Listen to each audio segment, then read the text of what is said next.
write English. So every time she took a trip, we would print up another card for her that said Sarah Galva and her destination. She didn't let anything faze her. She was very courageous. And the war broke out, and she had A.B. living in London and Harry living in London. And she had another grandson, Ralph, and a granddaughter, Lena. Ralph was from A.B. and Lena was from Harry. My mother and my aunt were always sending papers in affidavits to London to have Lena come here during the war. Lena was an only child who wouldn't leave her father, and she didn't until she met Alan Rosenman from New York. No relation to us. We just seemed to like the name Rose in any form. And he was a handsome GI, and she married him.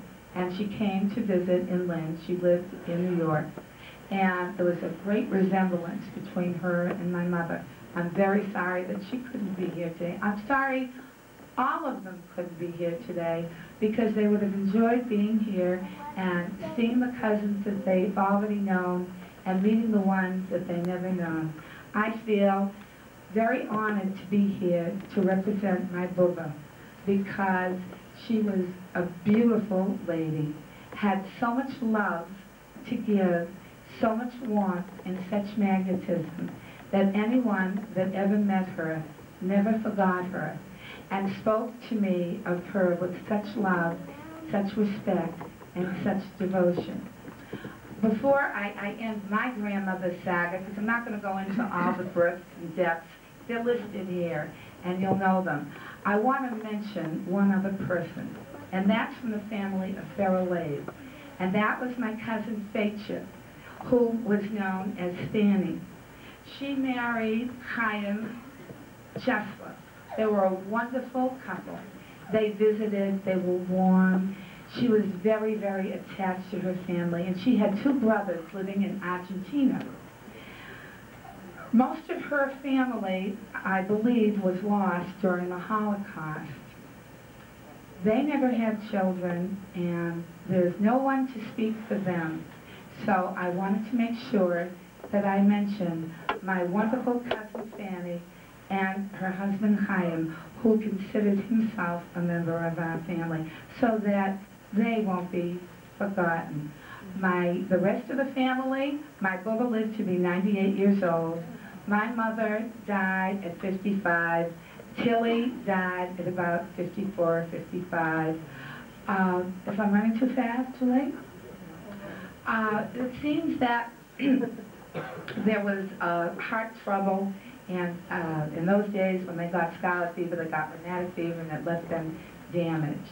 Harry died young. A.B. lived to be old. As a matter of fact, A.B. came to visit us in Massachusetts. And if I ever had a doubt about would I recognize him getting off the plane, let me tell you. My mother had like a stoop, and my father always said that it was because she had poor posture. Wow, when my Uncle A.B. got off the plane, he had the same stoop to his shoulders. And the family, it was just the resemblance between him and my Uncle Ike was very, very great.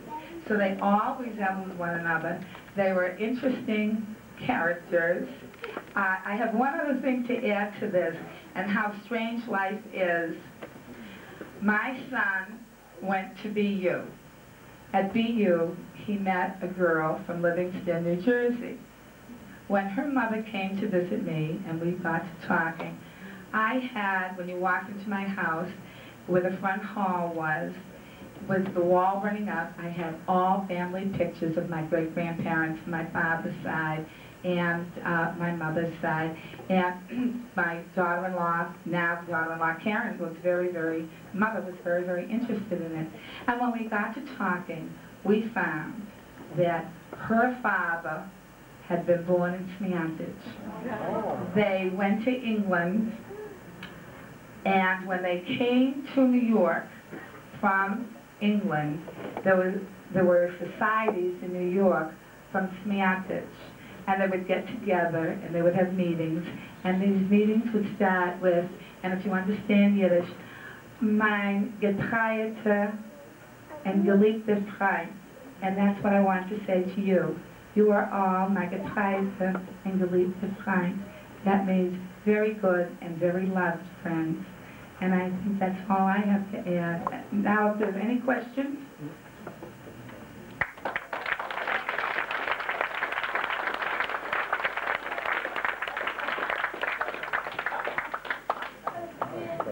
Yeah, all over this one.